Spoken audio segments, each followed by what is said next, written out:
नमस्कार, मैं हूं अनुज शर्मा और आप सभी देख रहे हैं TV9 भारतवर्ष। प्रोस्टेट कैंसर, जी हां, मेंस में होने वाला दूसरा सबसे बड़ा कैंसर है और यही नहीं, दुनिया भर में इसका डेथ का चौथा प्रमुख कारण भी बनता गया है। एक नई रिपोर्ट के मुताबिक और ग्लोबल आंकड़ों के अनुसार हर 8 में से 1 मैन को प्रोस्टेट कैंसर होगा। ये मैं नहीं कह रहा, ये यूनाइटेड स्टेट अमेरिका के और रहने वाले जितने भी मरीज हैं जो इस कैंसर से जूझ रहे हैं, ये कैंसर उसका एक प्रमुख कारण है। पर अभी इसी से जुड़ी एक अच्छी खबर आई है कि कई प्रोस्टेट कैंसर धीरे धीरे बढ़ते हैं और वह प्रोस्टेट ग्लैंड तक ही सीमित रहते हैं। अच्छी बात यह है, अगर वक्त रहते प्रोस्टेट कैंसर का पता चल जाए तो उसे प्रोस्टेट ग्लैंड तक ही रोका जा सकता है। प्रोस्टेट कैंसर के कुछ रूपों का इलाज करना काफ़ी डिफ़िकल्ट होता है और हो सकता है कि पुराना इलाज उन पर असर ही ना करे। Metastatic castration resistant prostate cancer एक प्रकार का उन्नत प्रोस्टेट कैंसर है जो अब नॉर्मल ट्रीटमेंट्स पर प्रतिक्रिया नहीं करता है और शरीर के अन्य भागों में फैल जाता है। Institute of cancer research London में रिसर्चर्स ने पता लगाया है कि वाइट ब्लड सेल्स को खत्म करने लगता है ये, जिसकी वजह से ट्यूमर पर कंट्रोल किया जा सकता है। प्रोस्टेट कैंसर हर साल लाखों पुरुषों को अपना शिकार बनाता है। यह दुनिया में कुल मिलाकर चौथा सबसे आम कैंसर है। अनुमान यह है कि सिर्फ 2020 में दुनिया भर में प्रोस्टेट कैंसर के 1.41 मिलियन नए मामले सामने आए थे। कैस्ट्रेशन रेसिस्टेंट प्रोस्टेट कैंसर से पीड़ित व्यक्ति का सर्वाइवल रेट देखा जाए तो वो 9 महीने से 3 साल के बीच होता है।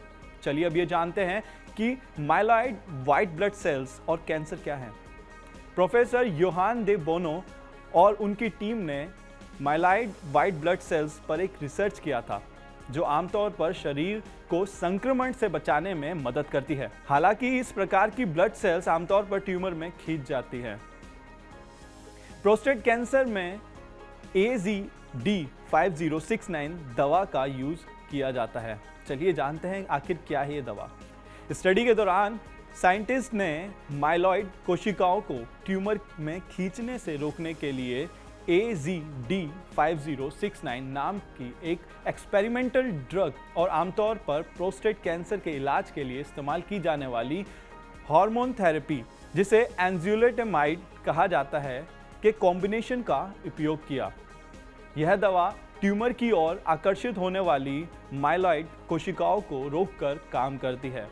यदि ये कोशिकाएं ट्यूमर में प्रवेश नहीं कर पाती हैं तो वे अपनी नॉर्मल ट्यूमर को बढ़ावा देने वाली वो गतिविधियां नहीं कर सकती हैं। रिसर्चर्स ने बताया है कि metastatic castration resistant prostate cancer study वाले 21 पार्टिसिपेंट में से 5 में ट्रीटमेंट का जवाब दिया, या तो वो उनके ट्यूमर का आकार 30% से अधिक सिकुड़ गया, प्रोस्टेट स्पेसिफिक एंटीजन के सर्कुलेटिंग लेवल्स के कमी आई, या सर्कुलेटिंग ट्यूमर ब्लड लेवल्स में गिरावट देखी गई। साइंटिस्ट ने यह भी कहा कि जिन पार्टिसिपेंट्स को ट्रीटमेंट मिला है उन्हें भी माइलॉइड सेल्स में गिरावट का अनुभव हुआ। इसके बाद ट्रीटमेंट के बाद बायोप्सी ने उसके ट्यूमर के भीतर कम माइलॉइड सेल्स भी सामने आए थे।